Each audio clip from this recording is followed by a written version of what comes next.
For Call of Duty Black Ops 2, Activision is going black to the future.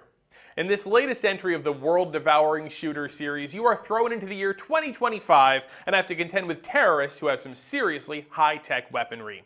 We sat down with Mark Lamia, head of the design studio Treyarch, to find out why this year's Call of Duty is different than all the rest. So if you're a Call of Duty player, you're going to be really excited about Black Ops 2. There's a ton of new gameplay in store for you, starting with the story itself. We have story branching, which means that choices that you make in the campaign are going to have an effect on your story arc. These new missions called Strike Force levels, which if you've played Call of Duty before, totally new. Those missions themselves, they're sandbox levels. You're going to be able to take over anything on the battlefield, totally new experience. The setting is new. Not only does it take place in 2025, it's a generation spanning fiction.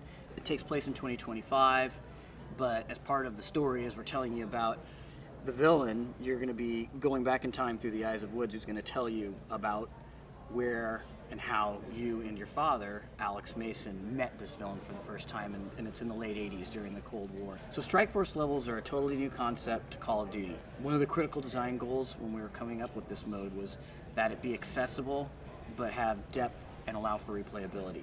And so it does introduce non-linearity to the campaign structure, because what will happen is, as the Cold War is playing out in the year 2025, what will happen is there'll be these proxy wars and these hotspots. You'll be introduced to them by JSOC and asked to pick which one of these hotspots you want to take on. That's choice of levels inside of a campaign. When you play these, you can either succeed or fail, and if you succeed or fail, it sets the story arc of the Cold War in 2025 on a different trajectory.